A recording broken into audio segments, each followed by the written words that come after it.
ஞாச திலக பிரகாஷிகையிலே 23வது ஸ்லோகத்தினுடைய வியாக்கியானம் இன்றைக்கு. ஸ்லோகம் போன வாரமே ஆரம்பித்தது. சக்ருதபி வினதானாம் சர்வதே சர்வதேஹினி உபனிஷதபிதேயே பாகதேயே விதேயே விரமதி ந கதாசிதி மோஹதோஹாஹதோஹம் விஷம விஷய சிந்தா மேதுரா மேதுராஷா.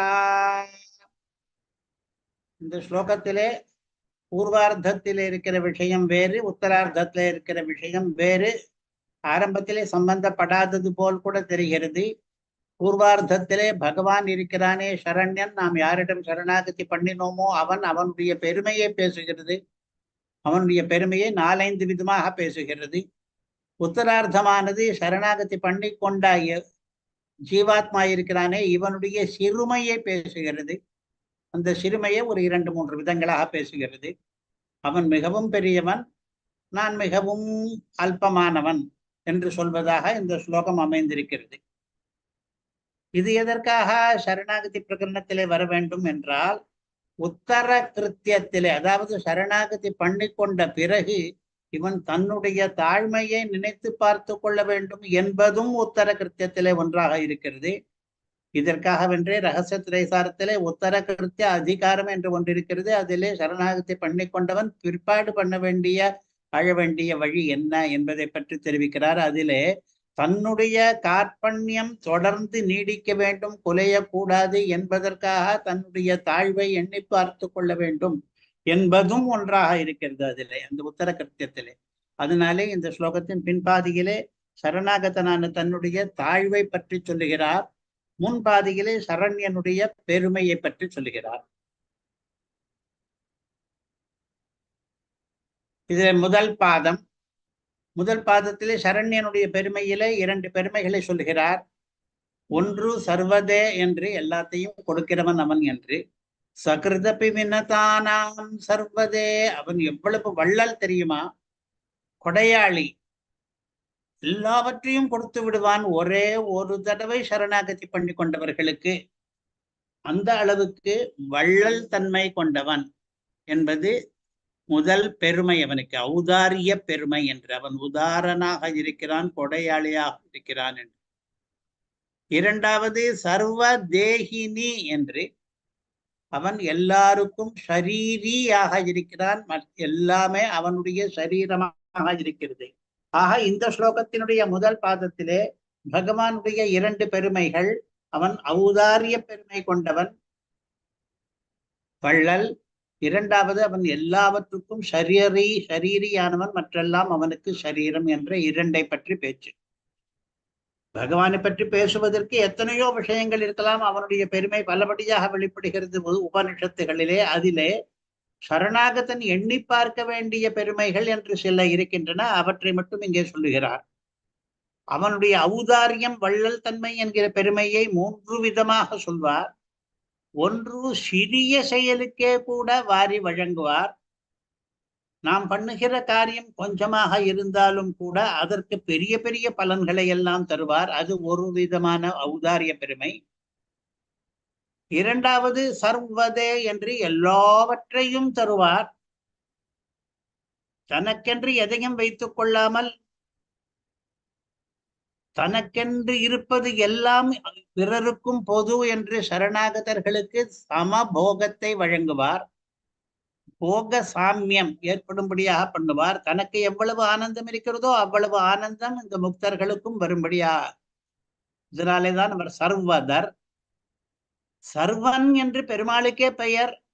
சர்வ சர்வ சிவஸ்தாடுகோ என்று சகஸ்ரநாமத்திலே வருகிறது. அப்படி அந்த சர்வன் என்று பெயர் கொண்ட தன்னையே கூட கொடுத்து விடுவார். தன்னையே, பிரம்மானுபவம் தானே மோட்சம் என்பது. மோட்சத்தில் இருப்பவர்களுக்கு பெருமாள் தன்னைத்தான் கொடுத்து கொண்டிருக்கிறார் அனுபவிப்பதற்காக. அப்படி அந்த விதத்திலேயும் அவர் சர்வதர் ஆவார். இவ்வளவு தூரம் அவர் உதார குணம் கொண்டவர், கொடையாளி. பெருமாள் கொடையாளி, வள்ளல் என்பதை நாம் அனுபவிக்க வேண்டும் சரணாகதன் ஆன பிறகு உத்தர கிருத்தியத்திலே. அடுத்தது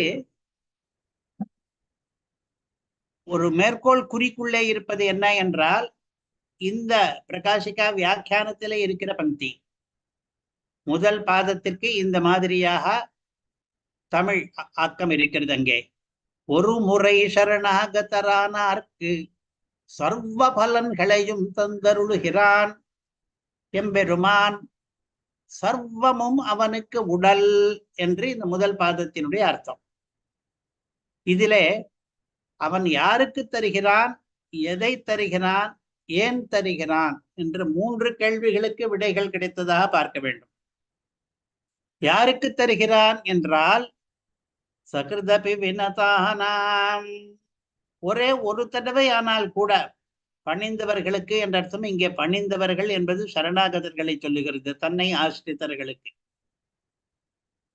எதை தருகிறான் என்றால் சர்வதே, எல்லாவற்றையும் தருகிறான், தன்னையே கூட தருகிறான் என்று பதில் கிடைத்தது. ஏன் தருகிறான் என்பதற்குத்தான் அவனுடைய சரீர பாவத்தை இங்கே சொல்லுகிறார். சர்வதேகினி என்று. எல்லாரும் அவனுடைய சரீரம், அவன் அவர்களுக்கெல்லாம் ஆத்மாவாக இருக்கிறான். அந்த காரணத்தினாலே, அப்படி ஒரு சம்பந்தம் இருக்கிறபடியினாலே தனக்கு சரீரபூதர்களானவர்களுக்கு தான் தருவது பிராப்தம் என்று நினைத்து தருகிறான் என்று. ஔதாரியத்தை பற்றி நிறைய நாம் நினைத்து பார்த்து கொண்டே இருக்க வேண்டும். நாம் இப்பொழுது பார்க்க போகிறோம் ஒரு சில விதங்களிலே அவன் உதாரணம் என்பதை. அதற்கடுத்தது சர்வ தேகினி. தேகம் என்றால் சரீரம், தேகி என்றால் ஷரீரி, தேகினி என்பது அதனுடைய சப்தமி ஏகவச்சனம், தேகனிடத்தில் என்ற அர்த்தம். சப்தமி எதற்காக வந்திருக்கிறது என்றால் இங்கே சதி சப்தமியாக வந்திருக்கிறது, அப்படிப்பட்டவன் இருக்கும் பொழுது என்று. சர்வசரீரி என்று சொல்வதிலே 3 பதங்கள் தனித்தனியாக இல்லாவிட்டாலும் கூட அதற்குள்ளேயே 3 கருத்துகள் அடங்கி இருக்கின்றன. சரீரம் என்றால் என்ன என்ற அதனுடைய லட்சணத்தை பார்த்தோமானால் அவன் ஆதாரமாக இருக்கிறான், சேஷியாக இருக்கிறான், நியந்தாவாக இருக்கிறான் என்று 3 கிடைக்கிறது. எப்படி கிடைக்கிறது என்றால், நாம் ஒரு சரீரம் வைத்துக் கொண்டிருக்கிறோமே அந்த சரீரத்துக்கு ஆத்மாவாக, நாம் அந்த சரீரத்துக்கு ஆதாரமாக இருக்கிறோம். அந்த ஆத்மா இல்லை என்றால் சரீரம் கீழே விழுந்துவிடும். அந்த சரீரத்துக்கு நியந்தாவாக இருக்கிறோம், கையை நீட்ட வேண்டும், காலை மடக்க வேண்டும் என்றால் என்பதையெல்லாம் நாம் தான் சரீரத்துக்கு சொல்லுகிறோம். நம் சரீரமானது நமக்கு அதீனமாக செயல்படுகிறது. 3வதாக அந்த சரீரத்துக்கு சேஷியாக இருக்கிறோம், அது நம்முடைய சரீரம் என்று. நம் சரீரம் நமக்கு உடைமையாக இருக்கிறது, நம்மை சேர்ந்த சொத்தாக இருக்கிறது சரீரம். ஆக சரீரம் என்றாலே அது ஆதேயமாகவும் சேஷபூதமாகவும் நியாமியமாகவும் இருக்கும். ஷரீரி என்கிறவன் ஆதாரமாகவும் சேஷியாகவும் நியந்தாவாகவும் இருப்பான் என்று நாம் உலக வாழ்க்கையிலே பார்த்து கொண்டிருக்கிறோம். இதே அர்த்தத்திலேதான் எல்லாருக்கும் எல்லா ஜகத்துக்கும் ஷரீரியாக பரமாத்மா இருக்கிறான். அதாவது அவன் சர்வத்துக்கும் ஆதாரமாக இருக்கிறான், சர்வருக்கும் சேஷியாக இருக்கிறான், சர்வருக்கும் நியந்தாவாக இருக்கிறான் என்று 3 கருத்தை அடங்கியது சர்வ சரீரி என்கிற பதம். இந்த 3ஐ அதிகார சங்கிரக பாசுரத்திலே நாம் நினைவிருத்தும்படியாக சுலபமாக சொல்லுகிறார் தேசிகன். நிலை தந்த தாரகனாய், அவன் தாரகன், ஆதாரபூதன், நியமிக்கும் இறைவனுமாய், அவன் நியமிப்பவன் நியந்தா. இலதொன்றிலாவகையெல்லாம் தனதெனுமெந்தையுமா, எல்லாம் தனது என்று அவன் சுவாமி, உரிமையாளனாக இருக்கிறான். இந்த 3ம் சேர்ந்ததுதான் சரீரியாக இருக்கிறான் என்பது என்கிற பதத்தாலே தெரிகிறது. சர்வதே சர்வதேகினி. யாருக்கு தருகிறான் என்றால் சகிருதபி வினதானாம். இங்கே சகர்த் என்ற பதம் எதற்காக வந்திருக்கிறது? சகர்த் என்றால் ஒரே ஒரு தடவை என்ற அர்த்தம். ஒரே ஒரு தடவை என்று ஏன் வந்தது என்றால், வினதர் என்பதை சாதாரணமாக போய் சேவிப்பவர்களை பற்றி சொல்லவில்லை. இங்கே சரணாகதரை வினதர் என்கிறார். சரணாகதனாய் இருந்தால் அவன் ஒரு தடவை தான் சரணம் அடைவான். சரணாகதி ஒரே ஒரு தடவை பண்ண வேண்டிய, அனுஷ்டிக்க வேண்டிய உபாயமாக இருக்கிறது. அதை மறுபடியும் பண்ணக்கூடாது. இந்த ஞாச திலகத்தினுடைய ஆரம்பத்திலேயே, முதல் ஸ்லோகத்திலேயே அதுதான் கருத்தாக இருந்தது. ரங்கநாத பெருமாள் எதற்காக போதும் என்று சொல்வது போல கையை வைத்துக் கொண்டிருக்கிறாரே என்றால், நீ ஒரு தடவை சரணாகதி பண்ணினால் அதுவே போதும், அதற்கு மேலே பண்ணாதே. பௌனః புண்ணியம் வேண்டாம், அதை பண்ணி கொண்டிருக்காதே, பக்தி யோகம் போல கிடையாது அது என்பதை நமக்கு தெரிவிப்பதற்காகத்தான் ரங்கநாதன் கையை அப்படி வைத்துக் கொண்டிருக்கிறானோ என்று ஒரு உத்பிரேட்சை பண்ணினாரே, அது சக்ருத் என்கிற பதத்தாலே விவட்சிதமாகிறது. ஒரே ஒரு தடவை. ஒரு காலே என்ற இந்த பதத்தை இட்டதற்கு என்ன காரணம் என்றால், அப்படி ஒரு தேசிக பிரபந்த பாசுரம் ஆரம்பிக்கிறது. ஒரு காலே சரணாக அடைகின்றார்க்கும் என்று. அந்த பாசுரத்துக்கு மூலமாக ராமனுடைய அருளிச்செயல் ஒன்று இருக்கிறது ராமாயணத்திலே. சக்ருதேவ பிரபன்னாய தவாஸ்மீதி சயாச்சதே அபயம் சர்வபூதேப்யோ ததாம்யே தத்விரதம் மம. இதை ராமச்சரம ஸ்லோகம் என்று நாம் வழங்கி கொண்டிருக்கிறோம். ஒரே ஒரு தடவை என்னிடம் சரணாகதி பண்ணி கொண்டவனுக்கும் உன்னை சேர்ந்தவனாக நான் ஆகிவிட்டேன் என்று யாச்சிப்பவனுக்கும் நான் எல்லா பூதங்களிலிருந்தும் அபயத்தை அளிக்கிறேன். இதை நான் ஒரு விரதமாக கொண்டிருக்கிறேன் என்று ராமன் அருளி செய்தான். அதனாலே சக்ருத் என்கிற பதம் ஒரே ஒரு தடவை தான் சரணாகதியை பண்ண வேண்டும் என்று தெரிவிக்கிறது. இதுக்கு முன் ஒரு ஸ்லோகத்திலே பார்த்திருக்கிறோம். கர்த்தவியம் சகிருதேவஹந்த கலுஷம் சர்வம் ததோ நஷ்யதி என்று. ஹந்தா என்ற ஆச்சரியப்படும்படியான விஷயமாக எதை சொல்லுகிறார் என்றால், ஒரே ஒரு தடவை தான் சரணாகதி பண்ண வேண்டும், ஆனால் எல்லா பாவமும் அதனாலே போகிவிடும் என்று ஆச்சரியமாகத்தான் இருக்கிறது என்று. புண்ணியம் நிவாரையன்னே முதல் ஸ்லோகத்திலே இருந்தது. இத்தியாதிகளை பார்த்தோமானால் சகிருத்து என்கிற வார்த்தையினுடைய காம்பீரியம் ஆழம் நமக்கு புரிகிறது. ஒரு தடவை தான் சரணாகதி பண்ண வேண்டும். நமக்குள்ளே ஒரு சர்ச்சை, ஒரு சந்தேகம் எழும். எந்த காரியத்தையுமே நிறைய தடவை பண்ணினால் நிறைய பலன் வரும். ஒருத்தன் கோவிலே போகிறான், பிரதட்சணம் பண்ணுகிறான். 4 தடவை பிரதட்சணம் பண்ணினதுக்கு என்ன பலன், 12 தடவை பிரதட்சணம் பண்ணினதுக்கு என்ன பலன் என்றெல்லாம் பார்த்தோமானால் அதிகம் பண்ணினவனுக்கு அதிக பலன் தான் கிடைக்கும். நிறைய தடவை விண்ணத்தரானால் அல்லவா நிறைய பலன் கிடைக்கும். அப்படி இல்லாமல் ஒரே ஒரு தடவை என்று சொல்லி இருக்கிறது. எங்கேயுமே நாம் பார்த்திருக்கிறோம், நம்முடைய செயல் அதிகரிக்க அதிகரிக்க அதனுடைய பிரயோஜனம் பலனும் கூடும். அதுதானே நியாயமாக இருக்கிறது. ஆனால் இந்த ஸ்லோகத்திலே என்ன சொல்கிறார்? சக்ருத பிவினதானாம் சர்வதே என்று ஒரே ஒரு தடவை பண்ணி நிறுத்திவிட்டால் எல்லாமே கொடுத்து விடுவார் என்று இந்த ஸ்லோகம் சொல்லுகிறதே, அது நியாயம்தானா என்று ஒரு சந்தேகம் நமக்கு வரக்கூடும். இதற்கான உத்தரம் இருக்கிறது. அவன் எல்லாவற்றையும் கொடுப்பதற்கு காரணம் அவனுடைய குணம். கொடை குணத்தினுடைய காஷ்டை எல்லை நிலம். மிகவும் பெரிய வள்ளலாய் இருப்பவன் ஒரு தடவை தன்னிடம் யாச்சிக்க வந்தவனுக்கு அவனுக்கு ஆயுஷ்காலம் வரைக்கும் திரும்பி தன்னிடம் யாச்சிக்க வர வேண்டாதபடியாக கொடுத்து விடுவான். உலகத்திலே கொடையாளிகளாக இருக்கிறவர்கள் கூட அப்படித்தான் இருக்கிறார்கள். அப்புனர்தேஹி சப்தார்த்தம் என்று சுபாஷித நவியிலே ஒரு ஸ்லோகம் ஆரம்பிக்கிறது. கொடையாளி, நல்ல கொடையாளி, வதான்ய பத்ததி என்று கொடையாளிகளை வர்ணிப்பதற்காகவே ஒரு 12 ஸ்லோகங்கள், ஒரு பத்ததி அந்த சுபாஷித நிவி கிரந்தத்திலே இருக்கின்றன. யாராவது யாச்சிக்கு வந்தால் இந்த கொடையாளி எப்படிப்பட்ட வதான்யம் தெரியுமா? அபுனர் தேகி சப்தார்த்தம், உனகா இன்னும் ஒரு தடவை தேகி எனக்கு கொடுப்பாயாக என்று சொல் அவனிடம் எழும்பாதபடி. இன்றைக்கு கொடுத்த தானமானது இன்னொரு தடவை அவன் யாரிடமாவது சென்று எனக்கு ஏதாவது கொடு என்று யாசிக்கவே மாட்டான். அந்த சப்தமே அவனிடம் எழும்பாதபடி அவ்வளவு கொடுப்பானாம் வதான்யன் என்பவன். சுவாமி தேசிகனுடைய சூக்திகளிலே காம்பீரியம் இருக்கும். அதனாலே இதற்கு 2வது அர்த்தமும் வைத்திருக்கிறார். அந்த 2வது அர்த்தம் என்ன என்றால், பகவான் கொடுக்கிறானே நமக்கு, மோட்ச பிரதானம் பண்ணுகிறானே சரணாகதற்கு, அது அபுனர் தேகி சப்தார்த்தம் என்ற இடத்திலே தேகி என்பதற்கு 2வது அர்த்தம் தேகம் உள்ளவன் தேகி. இவனுக்கு மறுபடியும் தேகம் உள்ளவனாக அவன் ஆக்க மாட்டானாம். அதாவது இவனுக்கு மறுபிறவி, மறு ஜன்மம் என்பது இல்லாமல் பண்ணிவிடுவான். அவனுடைய கொடையாளித்தனம் அப்படிப்பட்டது. மற்ற உதாரர்கள் லோகத்திலே இருக்கிற கொடையாளிகள்லாம் அவன் மறுபடியும் தேகி தேகி என்று யாச்சிக்க மாட்டான்.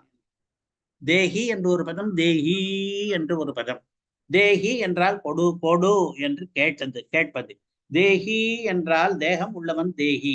ஆனால் சமாசம் வரும் பொழுது தேகி சப்தா என்று இரண்டும் ஒரே மாதிரியாக ஆகிவிடும். தேகி சப்தம் இல்லாமல் பண்ணிவிடுவான் என்றால் இன்னொரு தடவை இவனுக்கு ஒரு சரீரத்தை கொடுக்க மாட்டான். அசரீரம் வா வசந்தம் என்று முக்தர்களை வர்ணிக்கிறார்களே, அந்த மாதிரி ஆக்கிவிடுவான் என்று இன்னொரு அர்த்தமும் துவனிக்கும்படியாக இந்த சுபாஷித நீவி ஸ்லோகத்திலேயும் கூட பெருமாள் என்கிற கொடையாளியை மனதிலே வைத்துக் கொண்டுதான் இதை அமைத்திருக்கிறார். அவர்தான் மறுபடியும் தேகமே இல்லாமல் பண்ணிவிடுவார் என்று. பெருமாளுடைய வதான்யதையை, கொடை குணத்தை ஆச்சாரியர்கள் பல இடங்களிலே வர்ணித்திருக்கிறார்கள். அனிஷேஷிததாதவ்யம் சுபாஷினியிலே இன்னும் ஒரு ஸ்லோகம் அதே வதான்ய பந்ததியிலே. இன்னும் கொடுப்பதற்கு இருக்கிறது என்று வைத்துக் கொள்பவன் சாதாரணமான கொடையாளி. அவனை பற்றி தான் இங்கே அனிஷேஷித்த தாத்தவியம் என்று சொல்லி இருக்கிறார். ஆனால் அவனை விட பெரிய கொடையாளி எல்லாம் எல்லாவற்றையுமே கொடுத்து விடுவார்கள் என்று சொல்கிறார். அவனுக்கு இன்னும் கொடுக்க வேண்டும் என்று ஒன்று இல்லாதபடி அவனுக்கு என்னென்ன வாஞ்சிதமோ அத்தனையும் கொடுத்து விடுவார்கள். சர்வாபீஷ்ட பலப்பிரதா என்று ஒரு பதம் இருக்கிறது. சர்வ எல்லா அபீஷ்ட விருப்பங்களையும் விரும்பின பலன்களையும் பிரதன் கொடுப்பவன் என்று. பகவானை அடிக்கடி சர்வாபீஷ்ட பலப்பிரதா என்று சொல்லிக்கொள்ளும். நாம் 12 திருமணம் 8 முடிக்கும் பொழுது சர்வாபீஷ்ட பலப்பிரதா நமகா என்று சொல்கிறோம். கோவிலிலே அஷ்டோத்தர சதநாம அர்ச்சனை முடியும் பொழுது சர்வாபீஷ்ட பலப்பிரதா நமகா என்று சொல்லிதான் முடிக்கிறோம். எல்லாவற்றையும் கொடுப்பவன் சர்வதே என்பதற்கு அதே அர்த்தத்தை தான் அந்த சர்வாபீஷ்ட பலப்பிரதம் என்றும் சொல்லுகிறது. இவனுடைய கொடைத்தன்மை எப்படிப்பட்டது என்று கவி நயத்தோடு விவரிக்க புகுந்தார் பராசர பட்டர். அவர் ஒரு ஸ்லோகம் அருள் செய்தார். ஐஸ்வர்யமக்ஷரகதிம் பரமம் பதம் வா கஸ்மை சிதஞ்சலி பரம் வஹதே விதீர்ய அஸ்மை ந கிஞ்சிதுத உதிதம் கிருதமிதி.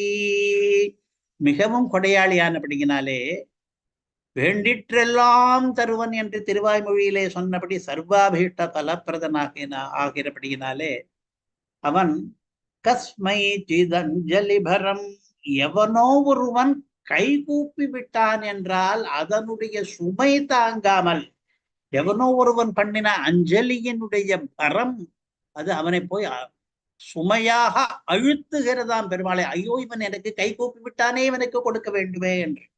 அவனுடைய கொடை குணம் இந்த அஞ்சலியை சகிக்க பண்ணாமல் அவனுக்கு அவசரமாக கொடுப்பிக்க பண்ணுகிறது. என்ன கொடுக்கிறான் என்றால், இவன் பண்ணினது 2 கைகளையும் சேர்த்து வைத்து கை கூப்பு செய்கை மட்டும்தான். ஆனால் இவனுக்கு கிடைக்கிற பலனோ ஐஸ்வர்யம். இந்த லோகத்திலே பெரிய ஈஸ்வரத்துவம், ஆளுமையை கொடுக்கிறார். ஐஸ்வர்யம், செல்வத்தையும் கொடுக்கிறார். அக்ஷரகதிம், கைவல்யம் என்பதையும் கொடுக்கிறார். பரமம் பதம் வா, பரமபதத்தையே வேண்டுமானாலும் கொடுக்கிறார். இவன் உபாயானுஷ்டானம் பண்ணினால் அதையும் தான் கொடுக்கிறார். அஞ்சலியோடு நின்றாலே கூட ஐஸ்வர்யம் கொடுக்கிறார். பரமம் பதம் வா, அஞ்சலியை உபாயானுஷ்டான கர்ப்பமான அஞ்சலியா இருந்தால் பரமபதமும் கொடுக்கிறார். வஹதே விதீர்ய, விதீரிய கொடுத்து விட்டு அதுக்கு மேலே அவருடைய மனசு, கொடையாளியனுடைய மனசு எப்படி இருக்குமா? அஸ்மை நகிஞ்சிதுசிதம் கிருதம், இன்னும் ஏதாவது கொடுக்கலாமா, இவனுக்கு கொடுத்தது போராது போல் இருக்கிறதே என்று அவனுக்கு தோன்றுமாம். கொடுக்கிறவனுடைய குணம் அப்படி இருக்கிறபடினாலே இவன் நமக்கு கைகூப்பு செய்கையை பண்ணிவிட்டானே, இவன் அதற்கு ஏற்ற பலனை தர வேண்டுமே, இன்னும் என்னென்ன கொடுக்கலாம் என்று யோசிப்பானா. அது கொடை குணத்தினுடைய காஷ்டை.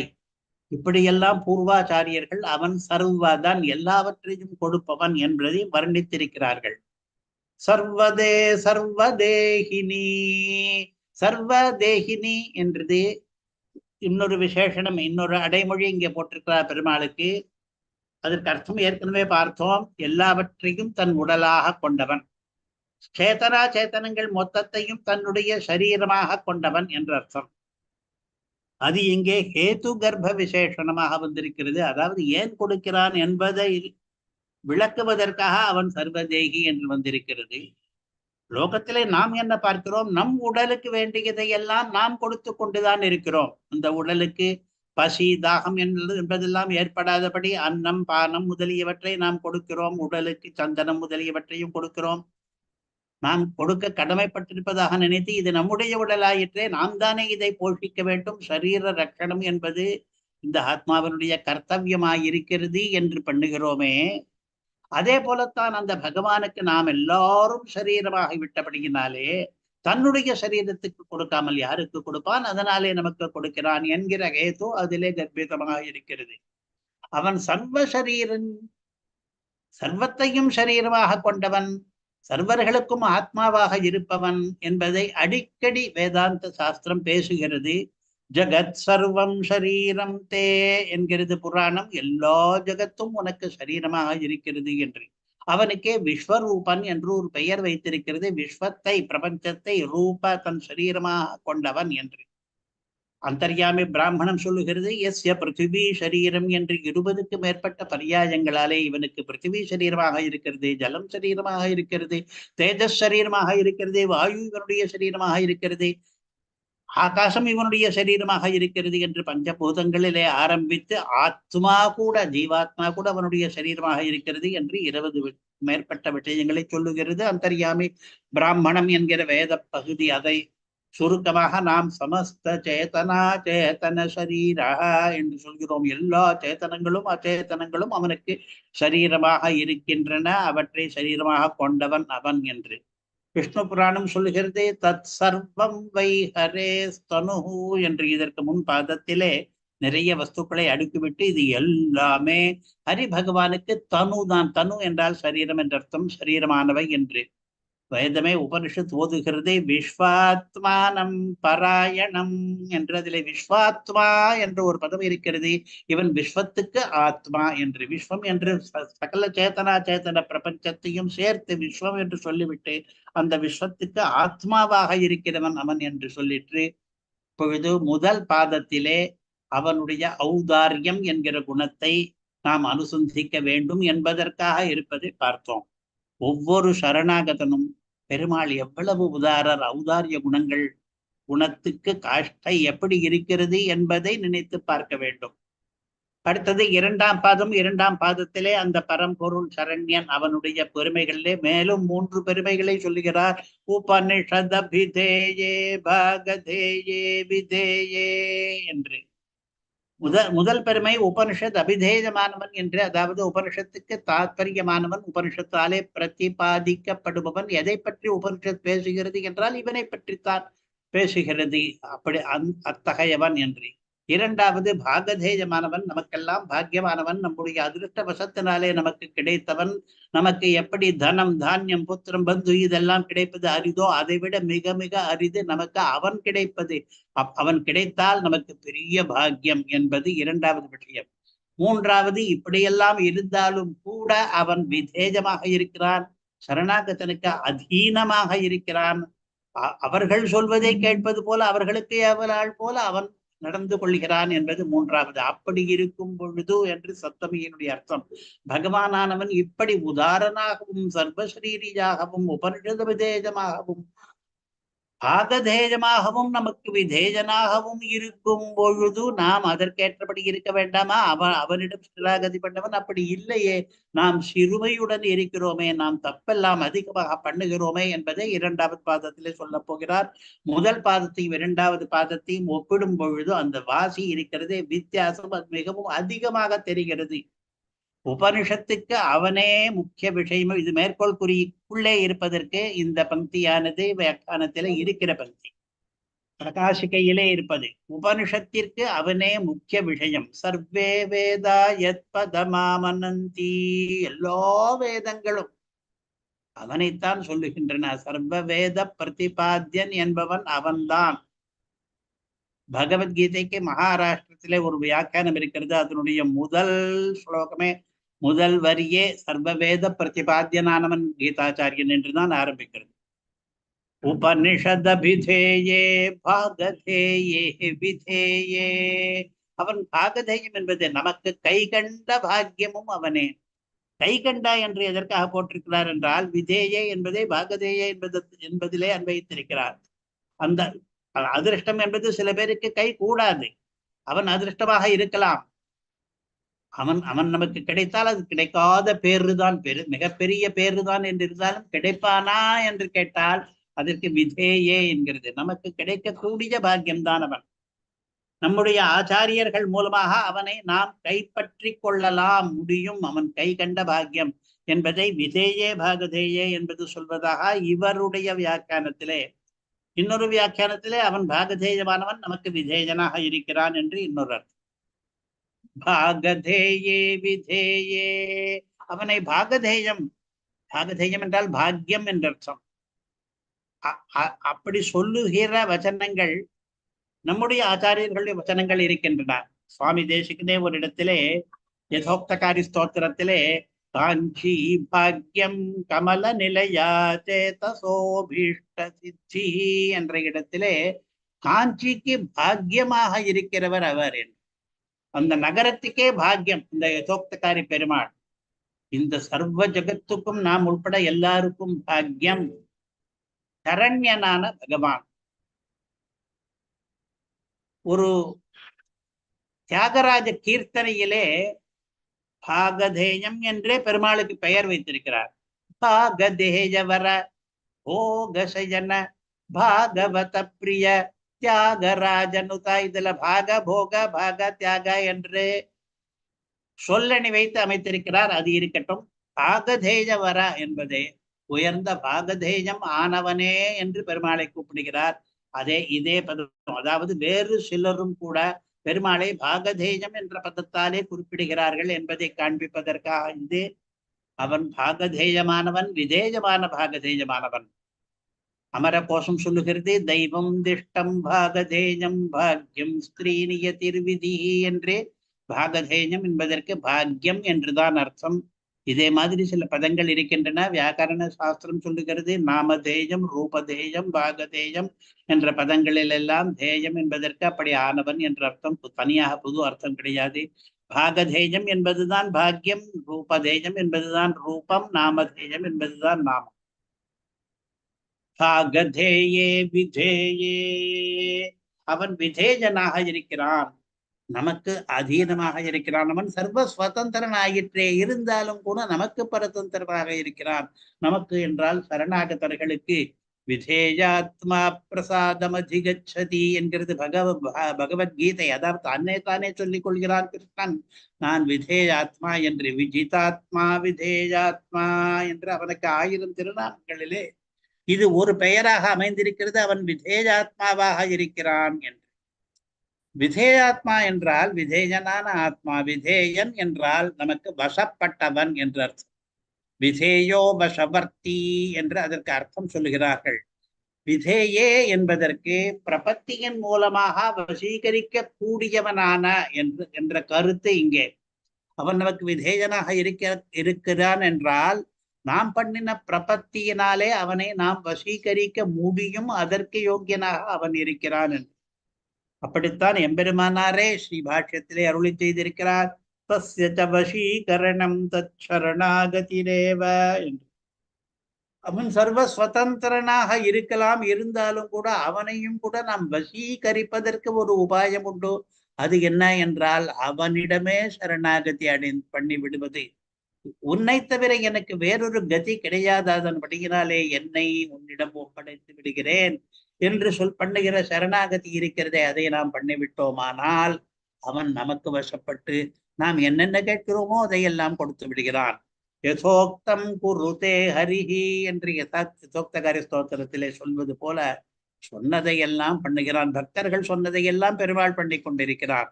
சரணமுபகதானாம் சோயம் ஆதேசகாரி. அதே ஸ்தோத்திரத்திலே யார் யார் சரணம் அடைந்திருக்கிறார்களோ அவர்களுக்கெல்லாம் இந்த பெருமாளானவர் ஆதேசகாரியாக ஆகிறார். நீங்கள் என்ன சொல்கிறீர்கள், நான் பண்ணுவதற்கு கை கட்டி கொண்டு காத்திருக்கிறேன் என்று நம்முடைய கட்டளைக்கு காத்திருக்கிற ஏவலாளன் பணியாளன் போல பகவான் ஆகிவிடுகிறார். சரணாகதர்களுக்கு அவ்வளவு தூரம் பெருமைப்படுத்துகிறார். ஆதேசகாரி, கட்டளைகளை நிறைவேற்றுகிற பணியாளன் என்றார்.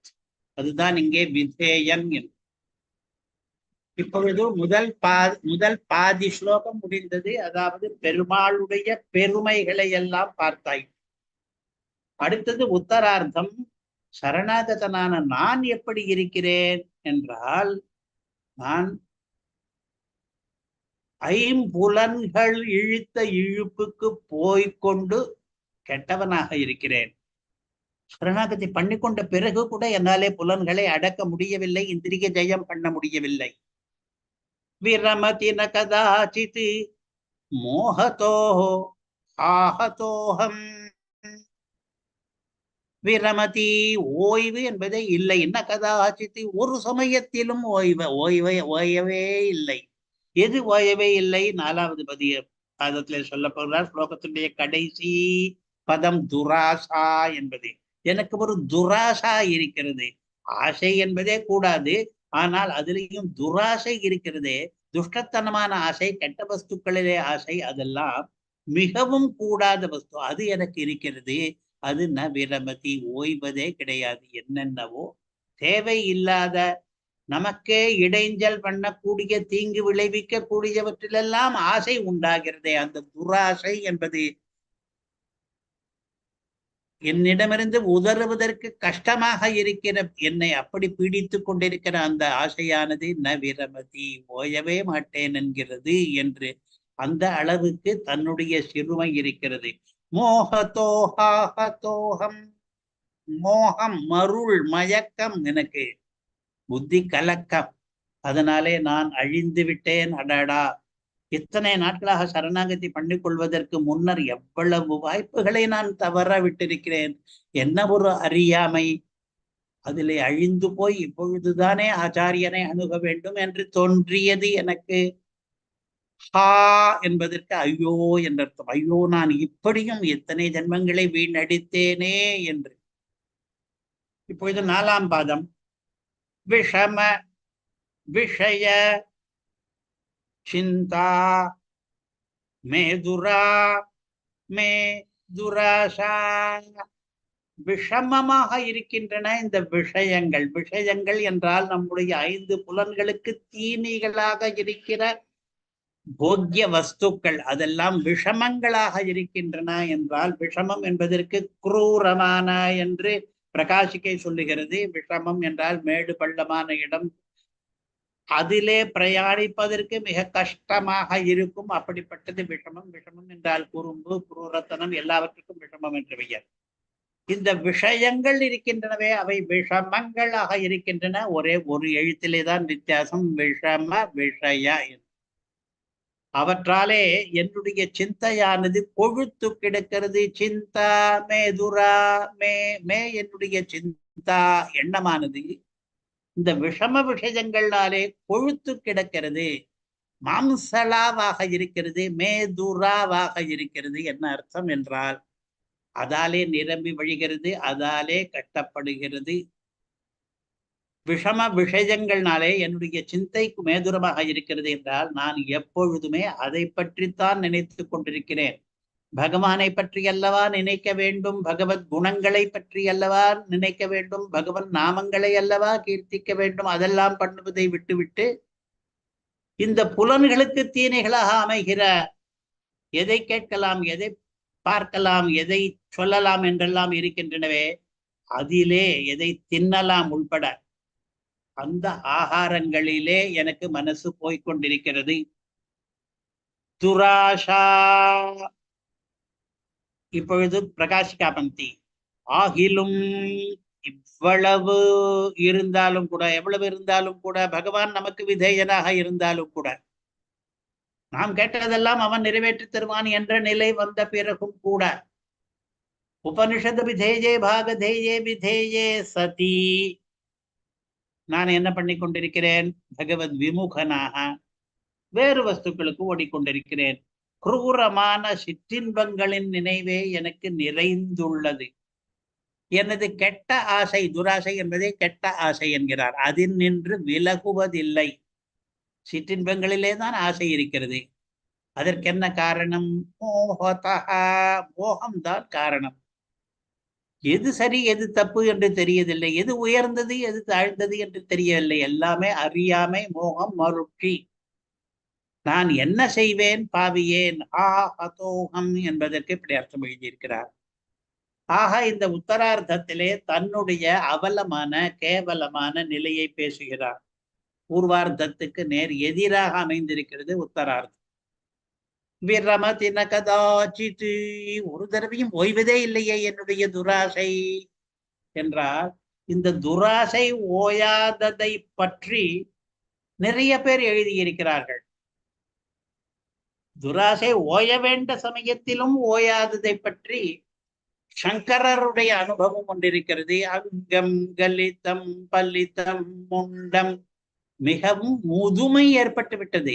தசன விஹீனம் ஜாதம் துண்டம், பல்லெல்லாம் கூட உதிர்ந்து விட்டது. ஆனாலும் அதற்கு பிறகும் ஏதோ ஒன்றை பட்சணத்தை கடிக்க வேண்டும் என்று தோன்றுகிறது. விருத்தோயாதி கிரஹீத்வா தண்டம், நடமாடுவதற்கு கூட ஒரு கொம்பு வேண்டிய அந்த நிலை வந்த பிறகும் கூட ததபி நமுஞ்சத்யாஷா பிண்டம், ஆசை என்கிற பிண்டம் மட்டும் என்னை விட மாட்டேன் என்கிறது. ந முஞ்சதி என்பதைத்தான் ந விரமதி என்று இங்கே எழுதியிருக்கிறார். கால கிரீடதி கச்சத்யாயு, ஆயுள் கழிகிறது. ததபி ந முஞ்சதி ஆசாவாயு, இருந்தாலும் துராசை என்பது என்னை விடவே மாட்டேன் என்கிறது. ந முஞ்சதி என்கிற பதம் தான் இங்கே ந விரமதி என்று. கரதல பிக்ஷா தருதலவாசா ததபி ந முஞ்சதி ஆஷா பாஷா, பிச்சை எடுத்துத்தான் சாப்பிடுகிறேன், மரத்தடியிலே தான் வாழ்கிறேன், இருந்தாலும் கூட ஆசை என்கிற கயிறு என்னை கட்டி போட்டிருக்கிறது, என்னை விடமாட்டேன் என்கிறது என்றெல்லாம் இதற்கு முன்னே இருந்த பெரியவர்கள் பேசினது போல விரமதி ந துராஷா என்கிறார். விஷம விஷய, விஷமங்களா இருக்கின்றன விஷயங்கள் என்பது. விஷம விஷய என்பது போல விஷா என்றே ஒரு பதம் இருக்கிறது. விஷம் விஷ விஷய என்பதில் கொஞ்சம் தான் வித்தியாசம், ஒரு எழுத்து அதிகமாக இருக்கிறது. அதை பற்றிய இது ரகசிய திரைசாரத்தில் எடுத்த ஸ்லோகம். விஷஸ்ய விஷயாணாஞ்ச தூரமத்யந்தமந்தரம், பதத்தை பார்த்தால் ஒரே ஒரு எழுத்து தான் அதிகம் என்று தோன்றுகிறது. ஆனால் அவ்விரண்டுக்கும் இருக்கிற வாசி மிகவும் பெரிதாகத்தான் இருக்கிறது. உபபுக்தம் விஷம் ஹந்தி விஷயா ஸ்மரணாதபி, விஷம் இருக்கிறதே, நாம் அதை போய் சாப்பிடவில்லை என்றால் அது நமக்கு எந்த தீங்கும் பண்ணாது. ஆனால் விஷயங்கள் அப்படி இல்லை.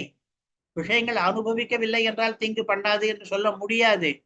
ஸ்மரணாதபி, வேறெங்கோ தூரத்தில் உட்கார்ந்து அந்த விஷயத்தை நினைத்து பார்த்து கொண்டிருந்தாலே போரும். ஆஹா, அந்த சர்க்கரை பொங்கலை நினைத்தாலே நாக்கிலே நீர் வடிகிறதே என்றெல்லாம் ஆரம்பித்து புலன் இன்பங்களை நினைத்து கொண்டிருந்தாலே கூட அந்த ஸ்மரணமே கூட நம்மை படுகுழியில் வீழ்த்துவிடும். அதனாலே விஷயங்கள் மிக பொல்லாதவை விஷத்தை விட என்று. சிதா சிந்தானயோர் மத்தியே சிந்தா நாம கரீயசி, விஷம விஷய சிந்தா என்று ஒன்று இருக்கிறது, கவலைப்படுவது. அந்த விஷயங்கள் நமக்கு கிடைக்க வேண்டுமே என்று முயற்சி செய்து கிடைக்காவிட்டால் கிடைக்கவில்லையே என்று ஏங்குவது, அதெல்லாம் தானே நாம் இக வாழ்க்கையிலே பண்ணி கொண்டிருக்கிறோம். சில சமயங்களிலே அந்த சிந்தாவானது நமக்கு பெரிய பெரிய தீய விளைவுகளை எல்லாம் ஏற்படுத்தி விடுகிறது. சிதா என்று ஒரு பதம் இருக்கிறது, சிந்தா என்று இன்னொரு பதம் இருக்கிறது. கொஞ்சம் தான் வித்தியாசம் இரண்டுக்கும் நடுவில் என்ன காரணம் என்று. ஆனால் சிதா என்பதற்கு பிணத்தை எரிக்கிற நெருப்பு என்று பெயர். சிதாவே பரவாயில்லை, சில சமயங்களிலே சிந்தா என்பது அதை விட அதிகமாக இருக்கிறது என்கிறான் ஒரு கவி.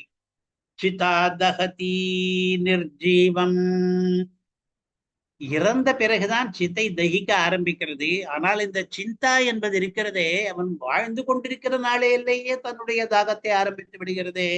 அதனாலே சிந்தா தான் பெரிய கஷ்டமாக நமக்கு வாய்த்திருக்கிறது என்று. இப்பொழுது இந்த ஸ்லோகத்தினுடைய அர்த்தானுபவம் ஆகிவிட்டது. இப்பொழுது சப்தானுபவம் பண்ண போகிறோம். ஸ்லோகத்திலே இருக்கிற சொல் அணியை பார்க்க போகிறோம். இந்த ஸ்லோகத்திலே சொல்லணி இல்லாத பாதமே கிடையாது. அதாவது 4 அடிகள் இருக்கின்றன ஸ்லோகத்திலே. ஒவ்வொரு அடியிலேயும் சொல்லணியை அமைத்திருக்கிறார். முதலிலே சகிருதபி பின்னத்தானாம் சர்வதே சர்வதேகினி என்று இருக்கிற இடத்திலே ச ச ச என்று சகிருத்தி சர்வ சர்வ என்று இதற்கு பத ஆரம்ப அனுப்பிராசம் என்று பெயர். பதங்களுடைய முதல் எழுத்து ஒன்றாக அமைந்திருக்கிறது என்று. அதற்கடுத்தது இரண்டாவது வரியில என்ன இருக்கிறது என்றால் அபிதேயே பாகதேயே விதேயே என்று தேயே என்கிற பதமானது 3 தடவை வந்திருக்கிறது இரண்டாவது பாதத்திலே. அர்த்தம் மட்டும் வேறையாக இருக்கிறது. மூன்றாவது பாதத்திலே ஹா ஹதோ மோஹதோஹம் என்று ஹதோ என்பது திரும்பி வந்திருக்கிறது. மோகதா மோகம் என்பதாலே என்ற அர்த்தம். ஹா ஹதஹா என்று அங்கே பதம் வேறு மாதிரி பிரிகிறது. அடாடா, நான் அழிந்து போய்விட்டேனே என்று. அதுக்கு அடுத்ததிலே விஷம விஷய என்கிற இடத்திலேயும் அர்த்த யமகங்கள் இருக்கின்றன. அதாவது பக்கத்திலே அருகிலேயே அதே சொற்றுடன் திரும்பி வந்திருக்கிறது. 3 எழுத்துக்கு மேலே ஒரே மாதிரி திரும்பி வந்தால் அதை யமகம் என்று சொல்கிறோம். இங்கே ஹதோ என்பது திரும்பி வந்திருக்கிறது. ஹாஹதோ மோகதோ என்பதிலே ஒரு எழுத்து மட்டும்தான் வித்தியாசப்பட்டிருக்கிறது. அர்த்த யமகம். அரை மடக்கணி என்று தமிழிலே சொல்லுகிறோம். மேதுரா மேதுரா துராஷா என்று சொல்லும் பொழுது மேதுரா என்றால் மாம்சலா என்ற அர்த்தம். துராஷா என்ற அங்கே வேறு மாதிரி பதம் பிரித்து அர்த்தம் சொல்கிறோம். இரண்டாவது மேதுராக்கு வேறு அர்த்தம், முதல் மேதுராக்கு வேறு அர்த்தம். ஆனால் பக்கத்திலே 2 மேதுரா பதங்கள் வந்து விழுந்திருக்கின்றன. இதற்கு யமகாலங்காரம் என்று பெயர்.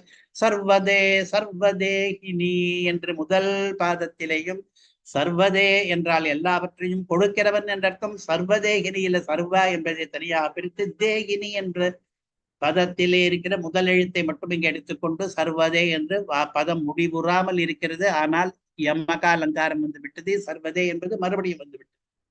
அதே மாதிரி கடைசியிலே விரம விஷம விஷய என்று 3 பதங்கள் உத்தரார்த்தத்திலே வந்திருக்கின்றன. எல்லாம் வி என்றே ஆரம்பிக்கின்றன.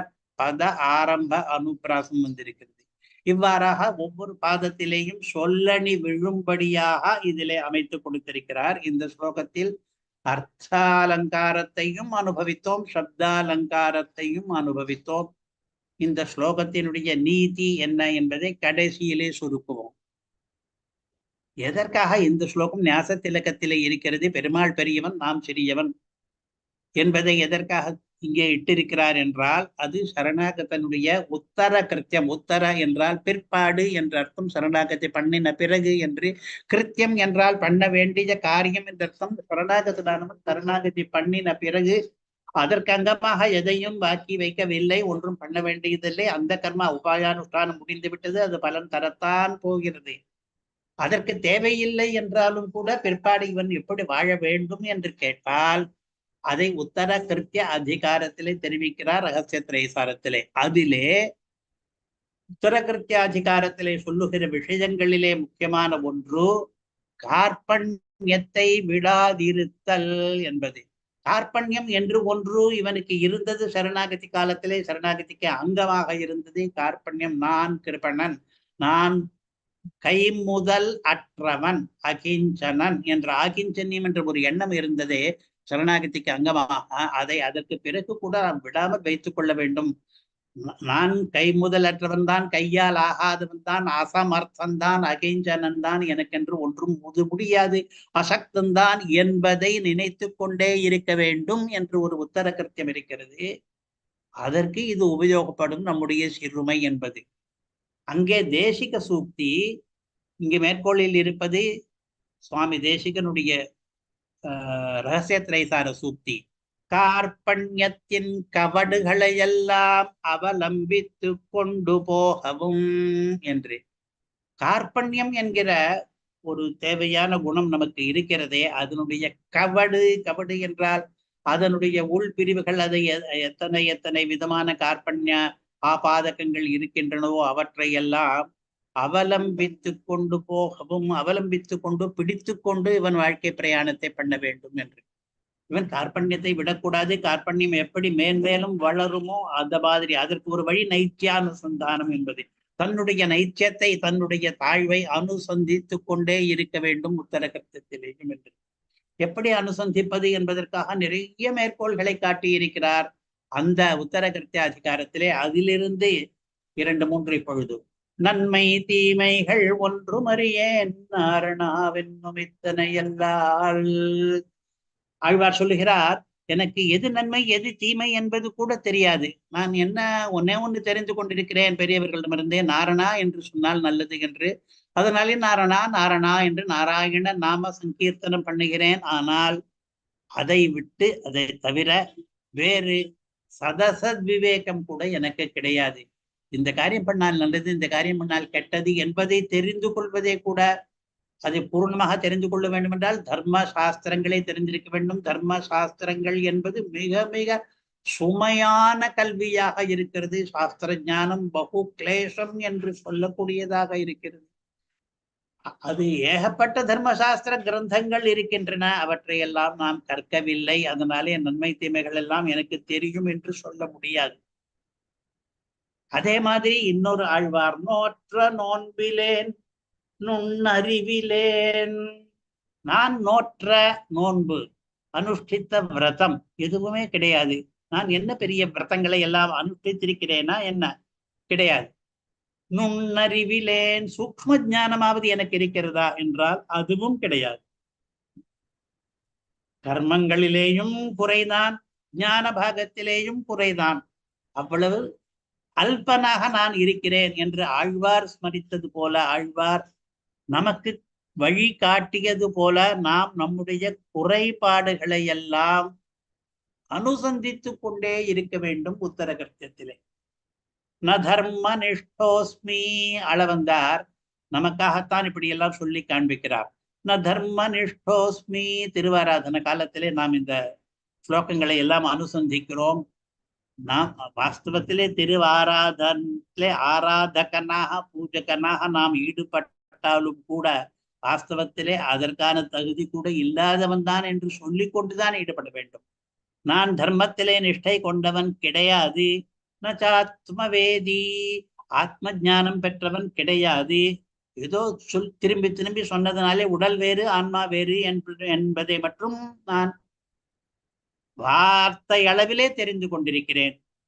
ஆனால் அனுஷ்டானத்திலே வரும்பொழுது உடலே ஆத்மா என்று நினைக்கும்படியான காரியங்களை நான் அப்படித்தான் எண்ணுகிறேனோ என்று பிறர் நினைக்கும்படியான காரியங்களையும் நான் பண்ணி கொண்டிருக்கிறேன். ந தர்ம நிஷ்டோஸ்மி நச்சாத்மவேதி ந பக்தி மாம் ஸ்வச்சரணாரவிந்தே. உன்னுடைய திருவடி தாமரையிலே பக்தி இருப்பதால் தானே இந்த ஸ்தோத்திரத்தை ஏற்றிக் கொண்டிருக்கிறேன் என்றாலும் கூட வாஸ்தவத்திலே அப்படிப்பட்ட பக்தி எனக்கு இருக்கிறதா என்றால் அதுவும் தான் எனக்கு இல்லை. ந பக்தி மாம் ஸ்வச்சரணாரவிந்தே அகிஞ்சனஹ அனன்யகதிஹி. நான் அகிஞ்சனாக இருக்கிறேன், கை முதலற்றவனாக இருக்கிறேன். அனன்யகதிஹி, வேறு போக்கு வீடு இல்லாதவனாக இருக்கிறேன். உன்னை விட்டால் எனக்கு ரட்சகன் கிடையாது என்பதை அறிந்திருக்கிறேன்.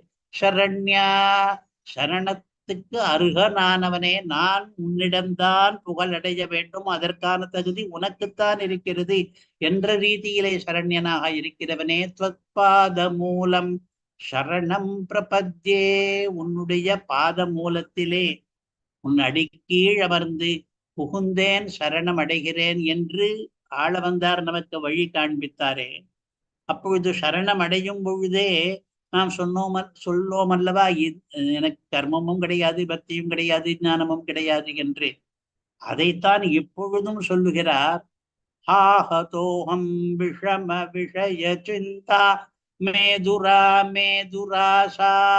இந்த புலன்களுக்கான தீனிகள் என்கிற சிற்றின்பங்களிலே எண்ணி அதனாலேயே நிரம்பி வழிகிற என்னுடைய துராசை இருக்கிறதே, அது ஓயவே மாட்டேன் என்கிறதே. ந விரமதி. என்னை இப்பொழுதும் இவ்வளவு தூரம் ஆச்சாரியானுகிரகம் ஏற்பட்ட பிறகும் கூட, சரணாகதி பண்ணின பிறகும் கூட, இந்த பிரகிருதி என்னை இப்படி கட்டி போட்டு வைத்திருக்கிறது, இழுத்து வைத்திருக்கிறது என்றால் அதிலிருந்து திமிரி கொண்டு வெளிவர முடியாமல் இருக்கிறதே என்ற அனுசந்தானம் இந்த ஸ்லோகத்தில் நடக்கிறது. இதுதான் இந்த ஸ்லோகத்தினுடைய நீதி. உத்தர கிருத்தியத்திலே நாம் கார்பண்யத்தை மறக்காமல் இருக்க வேண்டும். அதற்காக நைத்தியானுசந்தானம் முதலியவற்றை பண்ண வேண்டும். அதற்காகத்தான் விரமதி நகதா சின்மோகதோஹம் விஷம விஷய சிந்தா மேதுரா மேதுராஷா என்ற ஸ்லோக அர்த்தங்கள் போல இருப்பவற்றை எல்லாம் அனுசந்தித்து கொண்டு காலம் கழிக்க வேண்டும். நான் இவ்வளவு அல்பனாக இருக்கிறேனே, நீயோ பரம புருஷனாக இருக்கிறாய். உன்னுடைய பெருமைகள் மிகவும் அதிகமாக இருக்கின்றன. அவ்வளவு பெருமைகள் வாய்ந்தவனாக நீ இருந்தாலும் கூட சரணாகதனுக்கு விதேயனாகவும் இருக்கிறாய். சரணாகதனுக்கு அதீனனாக, பராதீனனாக, கட்டுப்பட்டவனாக, வசம்பதனாக நீ இருக்கும் பொழுது கூட அதற்கு தேவையாக நான் சரணாகதி என்று ஒன்றை பண்ணின பிறகும் கூட நான் புலன்களுக்கு வசப்பட்டிருக்கிறேனே. இப்படியாகிவிட்டதே என்று நொந்து கொள்ளுகிறார். இந்த நொந்து கொள்ளுதல் என்பதும் கூட உத்தர கிருத்தியம் என்று பார்த்தோம். இப்பொழுது 24வது ஸ்லோகம் ஏற்கனவே வார்த்தாகிவிட்டபடியினாலே 25வது ஸ்லோகம் ஆரம்பிக்கிறோம். அபிமுகுரபராதைஹி அப்ரகம்பியானுகம்பே வஹதி மஹதி யோக க்ஷேம பிருந்தம் முகுந்தே மத கலுஷ மனிஷா வஜ்ரலேபாவலேபானி அனுகுணயிதுமாயிஹே ந பிரபூன் அப்பிரபூதானே. ஸ்லோகத்தினுடைய சுருக்கமான அர்த்தம் சொல்ல வேண்டும் என்றால், ஒரு தனிகனிடத்திலோ பணக்காரனிடத்தில் அல்லது ஒரு ராஜாவிடத்திலே போய் நான் சேவை பண்ண மாட்டேன் என்பது இந்த ஸ்லோகத்தினுடைய சுருக்கமான அர்த்தம். ஸ்லோகத்தினுடைய சற்று விரிவான அர்த்தத்தை இப்பொழுது பார்ப்போம். பகவான் இருக்கும் பொழுது, ஸ்லோகத்தை போன ஸ்லோகத்தில் பண்ணினது போல இந்த ஸ்லோகத்திலையும் பூர்வார்த்தத்திலே பகவானுடைய பெருமைகள், உத்தரார்த்தத்திலே ராஜாக்களுடைய சிறுமைகள் என்று இரண்டாக பிரித்துக் கொள்ளலாம். பகவானுடைய எந்தெந்த பெருமைகளை இந்த ஸ்லோகத்தில் நினைக்கிறோம் என்றால், அவன் அனுகம்பா கொண்டவன். அனுகம்பா என்றால் பிறருடைய துக்கத்தை போக்கடிக்கும் விருப்பம். பிறருக்கு கம்பம் என்ற நடுக்கம் என்ற பயம் ஏற்பட்டால் இவனுக்கு அனுகம்பம் என்று அதனுடைய நிராட்சிக்கீர்வை, அதனுடைய விளைவு அவனிடம் ஏற்படுகிறது. சுருக்கமாக சொன்னால் அனுகம்பா என்பது கருணை, தயை என்பதுதான்.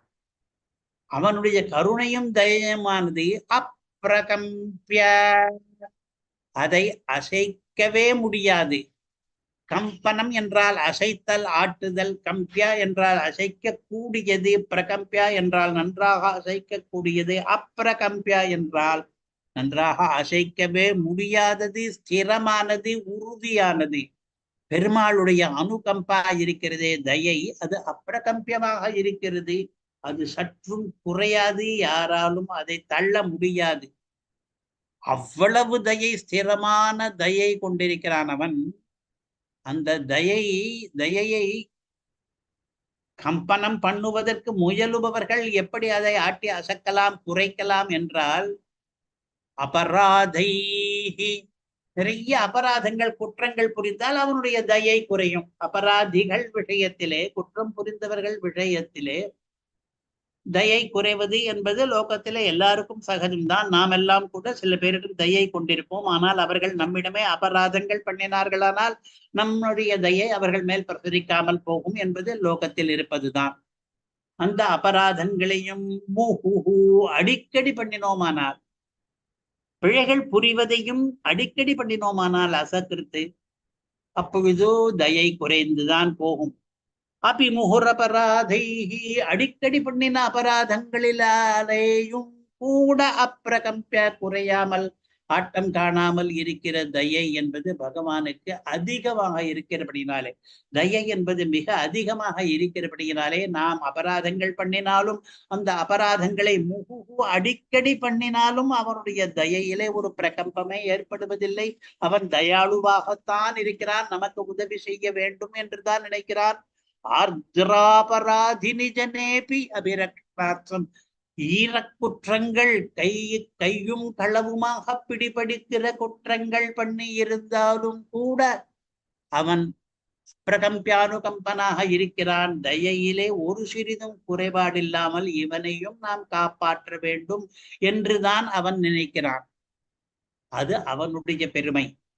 வஹதி மஹதி யோக க்ஷேம பிருந்தம் முகுந்தே. யோகம் என்று ஒன்று இருக்கிறது, க்ஷேமம் என்று இன்னொன்று இருக்கிறது. ரெண்டும் சேர்த்து யோக க்ஷேமம் என்கிற ஜோடி இருக்கிறது. யோகம் என்றால் நமக்கு கிடைக்காத வஸ்துக்கள் எல்லாம், ஆனால் அபிலஷிதமான விருப்பப்பட்ட வஸ்துக்களை எல்லாம் கிடைப்பது என்பது யோகம், லாபம் போல. அது க்ஷேமம் என்றால் ஏற்கனவே கிடைத்த வஸ்துக்கள் எல்லாம் நம்மை விட்டு உதறி ஓடி விடாமல் நம்மிடம் பத்திரமாக இருப்பது க்ஷேமம் என்று. ஆஹா, கிடைக்காத இன்பங்கள் கிடைக்க பண்ணுபவன், கிடைத்த இன்பங்கள் அழியாமல் பண்ணுபவன் என்று யோகம் க்ஷேமம் இரண்டையும் வகதி அவன் வகிக்கிறான். யோக க்ஷேமம் வகாம்யகம் என்று கீதையிலே சொல்லி இருக்கிறான். அதனாலே அதே பதம் வகதி என்று. வகதி மகதி, வகதி என்றால் வகிக்கிறான். வகதி வகதா வகந்தி என்று இருக்கிற கிரியாபதம். மகதி அப்படி கிடையாது. மகதி என்றால் மகான், மகாந்தௌ, மகாந்தகா என்ற பெயர் சொல்லிலே கடைசியிலே 7ஆம் வேற்றுமையிலே மகதி என்று வரும். அது மகதி முகுந்தே என்பதிலே அன்பயம், மகானாக இருக்கிற முகுந்தனானவன் என்று. வகதி இப்படி வகிக்கும் பொழுது, இப்பொழுது நாம் வகிக்கும் பொழுது என்ற அர்த்தம் சொல்லும் பொழுது வகதி என்பதை வகதி வகதா வகந்தி என்று சொல்லாமல் வகன் வகந்தோ வகந்தகா என்பதனுடைய 7வது வகதி, மகதி போலவே இப்ப சொல்லிக் கொண்டிருக்கிறேன். சதி சப்தமிகா, அவன் அப்பிரகம்பியானுகம்பனாக இருக்கிறான், யோகக்ஷேமத்தை வகிக்கிறவனாக இருக்கிறான், மகானாக இருக்கிறான். யாரு? முகுந்தே, முகுந்தனானவன். முகுந்தன் என்ற பதத்துக்கே கூட அர்த்தம் உண்டு. மூ என்பதையும் கூ என்பதையும் நமக்கு தருகிறவன். மூ என்றால் முக்தி, முக்தர்களுக்கான ஆனந்தம். கூ என்றால் பூமியில் இருப்பவர்களுக்கான ஐஸ்வர்யாதிகள் இரண்டையும் தருகிறவன் இருக்கிறானே, அவன் முகுந்தன். அப்படிப்பட்ட முகுந்தனானவன் நம்முடைய யோகக்ஷேமத்தை எல்லாம், யோகக்ஷேமங்களுடைய பிருந்தம், திரள், கூட்டம், அதையெல்லாம் நிறைய நிறைய யோகக்ஷேமத்தை எல்லாம் வகித்து கொண்டிருக்கும் பொழுது, அவன் மிகவும் தயாளுவாக இருக்கும் பொழுது, நம்முடைய அபராதங்களை எல்லாம் பொறுத்து கொண்டு கூட நம்மேல் தயை காட்டுபவனாக அவன் இருக்கும் பொழுது, அவன் நமக்கு யோகங்களையும் க்ஷேமங்களையும் வகித்து கொண்டிருக்கும் பொழுது, ஒரு வார்த்தை முடிந்தது. நாம் இன்னொருவரிடம் போகலாமா என்பது உத்தரார்த்தம். ஜனங்கள் என்ன பண்ணுகிறார்கள்? லோகத்திலே வாசித்தவர்கள் கூட, புலமை பெற்றவர்கள் கூட, அந்த புலமையை பணமாக்க வேண்டும் என்பதற்காக, தன்னுடைய கல்வியிலிருந்து தான் தனம் சம்பாதிக்க வேண்டும் என்பதற்காக, யாரோ சில பிரபுக்களிடம் போய் கையேந்தி நிற்கிறார்கள். என்னுடைய புலமையை நான் வெளிப்படுத்துகிறேன், நான் புலவன் என்ற காரணத்தினாலே எனக்கு சில சம்மானங்களை பண்ணுவாயாக என்று. அல்லது புலமையையே விட்டு விடுவோம், புலமை இல்லாதவர்கள் கூடத்தான் ராஜசேவகர்களாக ஆகிறார்கள். அவர்கள் எப்படி இருக்கிறார்கள்? நாம் அவர்கள் சேவியர்கள் என்று நினைத்து கொண்டு போகிறோமே, அவர்களும் துர்குணம் கொண்டவர்களாகத்தான் இருக்கிறார்கள். அவர்களை பற்றின நிந்தை 3வது பாதத்திலே, மத கலுஷ மனிஷா வஜ்ரலே பாவலே பானு என்று. அவர்களுக்கு மதம் இருக்கிறது, திமிர் இருக்கிறது. நம்மை நாடி 4 பேர் வருகிறார்கள், நாம் அந்த பரிஸ்திதியிலே இருக்கிறோம் என்கிற திமிர் இருக்கிறது. அதனாலே அவர்களுக்கு புத்தி கலக்கம் ஏற்பட்டிருக்கிறது. மனிஷா என்றால் புத்தி, கலுஷம் என்றால் கலக்கமடைந்த, கசங்கி போயிருக்கிறது அவர்களுடைய புத்தி. தான் ஏதோ மிகவும் உயர்ந்தவர்கள் என்று நினைத்து கொண்டிருக்கிறார்கள். அதனாலே அவர்களுக்கு வந்தது அவலேபம் என்பது. அவலேபம் என்றால் கர்வம். புத்தி கலங்கி போனதுனாலே, திமிர் பிடித்ததுனாலே அவர்களுக்கு கர்வம் ஏற்படுகிறது. அந்த கர்வம் எப்படி, எந்த அளவுக்கு அவர்களிடம் அதிகமாக இருக்கிறது என்றால், வஜ்ரலேப அவலேபானே. வஜ்ரலேபம் என்றால் நன்றாக ஒட்டி கொண்டது, அதிலிருந்து எடுப்பதே கஷ்டம். வஜ்ரல கோந்து போட்டு ஒட்டினதிலே மிகவும் அதிகமாக சில விளம்பரங்களிலே யானை பிடித்து இழுத்தால் கூட அதனாலே ஒட்டினது வராது என்றெல்லாம் காண்பிக்கிறார்களே, அது போல வஜ்ரலேபமாக இருந்தாலும் கூட அந்த அளவுக்கு ஒட்டி கொண்ட இந்த கர்வத்தை உடையவர், அதாவது அவர்களையும் கர்வத்தையும் பிடித்தெடுக்கவே முடியாது. அவ்வளவு கர்வம் அவர்களிடம் அதிகமாக ஒட்டி கொண்டிருக்கிறது. அப்படிப்பட்ட பிரபுக்களிடம் இந்த இழித்த வாயர்கள் போய் நிற்கிறார்கள். அவர்களுக்கு அனுகுண ஈதும், அவர்களுக்கு கீழ்ப்படிபவர்களாக, அவர்களுக்கு அனுகுணமான ஆகுவதற்காக, நீங்கள் என்ன சொல்கிறீர்களோ அதற்கு ஆமாம் சாமி போடுபவர்களுக்காக, அப்படி ஆவதற்கு ஈஹேன நான் விரும்பவில்லை. நான் பணக்காரர்களிடம் போய் பல்லிழிக்க விரும்பவில்லை. கர்விஷ்டர்களிடம் போய் நீ சொல்வதை நான் கேட்கிறேன் என்று கை கட்டி இருக்க நான் விரும்பவில்லை. அவர்கள் பிரபூன் அப்பிரபூதானே. பிரபூதா என்றால் பெரியவர்கள், அதிகமானவர்கள், மகான்கள் என்ற அர்த்தம். அதற்கு ஆ என்கிற பதத்தை முதலில் சேர்த்து விட்டார். அப்பிரபூதான் என்றால் அப்படியெல்லாம் கிடையாதவர்கள். அவர்கள் அப்பிரபூதர்கள் என்றால் வெறும் அல்பர்கள், அல்பதர்கள். நிஸ்சாரமானவர்கள், அவர்களுக்கு ஒரு உயர்வே கிடையாது. அப்படிப்பட்டவர்கள் பிரபுக்களாக வந்து விடுகிறார்கள். பிரபுக்களாக ஏதாவது சில சிறு பூமியினுடைய பகுதிக்கு அதிகாரிகளாக வந்து விடுகிறார். வைராகிய பஞ்சகத்திலே சொல்லுகிறார், ரபாட்சோணி கோண சதாம் சபாலன கலா துர்வார கர்வானல சுப்ர நரேந்திர சாட்டுரஜனா என்று அதையேத்தான் இங்கே போட்டிருக்கிறார். அப்படி அவர்கள் அப்பிரபூதர்கள் அல்பர்களாக இருந்தாலும் பிரபுக்களாக ஏதோ ஒரு சின்ன பூகோள பூகோண பகுதிக்கு ஒரு கார்னர், ஒரு மூலைக்கு அவர்கள் பிரபுக்களாக ஆகிறார்கள் என்றால், அதனாலே வஜ்ரலேபமான அவலேபம் கொண்டவர்கள் அந்த மாதிரி நிறைய பேர் இருக்கிறார்கள் லோகத்திலே. அவர்களை அண்டி அவர்கள் சொல்வதற்கெல்லாம் கைகட்டி வாய்பொத்தி நின்று அவர்களுடைய கட்டாட்சத்துக்காக ஏங்கி கொண்டு வாழ்பவர்களும் தான் இருக்கிறார்கள். நான் அவர்களிலே ஒருவனாக ஆக விரும்ப மாட்டேன். இப்பொழுது பூர்வார்த்தத்துக்கும் உத்தரார்த்தத்துக்கும் எப்படி முடிச்சு போட வேண்டும் என்றால், அபிமுகுரபராதைர பிரகம்பியானுகம்பே என்று இவ்வளவு தயாளுவாகவும் இப்படி எங்களுடைய யோகக்ஷேமத்தை எல்லாம் வகிப்பனாகவும் முக்தியையும் பூலோக ஐஸ்வர்யத்தையும் கொடுப்பவனாகவும் முகுந்தன் என்ற பதத்துக்கு அர்த்தம், இப்படியெல்லாம் நீ இருக்கிற சமயத்திலே, அது சத்தி சத்தமே, அப்படி நீ இருக்கும் பொழுது உன்னை அனாதரித்து உடனே பலன் தெரிகிறது என்ற காரணத்தினாலே அற்பர்களாகவும் பதர்களாகவும் திமிர் பிடித்தவர்களாகவும் அவலேபம் கொண்டவர்களாகவும் புத்தி கலங்கினவர்களாகவும் இருக்கிற பிரபுக்கள் என்று சில பேரிடம் சென்று நான் அவர்களுக்கு அனுகுணமாக பேச்சும் நடத்தையும் கொண்டவனாக ஆவதற்கு ஈகேன விரும்பவே இல்லை. எனக்கு அது வேண்டவே வேண்டாம். அவர்களிடம் அனுகுணமாக இருப்பதனாலே உடனே கிடைக்கிற சில்லறை லாபங்கள் எல்லாம் எனக்கு தேவையில்லை. ஏனென்றால் யோகக்ஷேமம் மொத்தத்தையும் நானே வகிக்கிறேன் என்று நீ உறுதிமொழி கொடுத்து நீ உதவுவதற்கு காத்திருக்கும் பொழுது, நீ உதாரணாக இருக்கும் பொழுது, நீ தயாளுவாக இருக்கும் பொழுது உன்னைய நான் பற்றிவிட்ட பிறகு இந்த கர்விஷ்டர்களிடம் போய் நிற்க நான் விரும்பவில்லை என்று இந்த ஸ்லோகத்தினுடைய அர்த்தம். அபிமுகுரபராதைர பிரகம்பியானுகம்பே வஹதி வஹதி யோகக்ஷேம பிருந்தம் முகுந்தே மத கலுஷ மனிஷா வஜ்ரலேபாவலேபானி அனுகுணயிதுமீஹேன பிரபூன பிரபூதானி. இந்த ஸ்லோகத்தையும் ஸ்லோகார்த்தத்தையும் இன்றைக்கே பார்த்தாயிற்று. அடுத்த தினத்திலே என்ன பண்ண போகிறோம், இதற்கு பிரகாசிகா வியாக்கியானத்தில் இருக்கிற அர்த்த விசேஷங்களை மட்டும் அடுத்த நாளிலே பார்க்கிறோம்.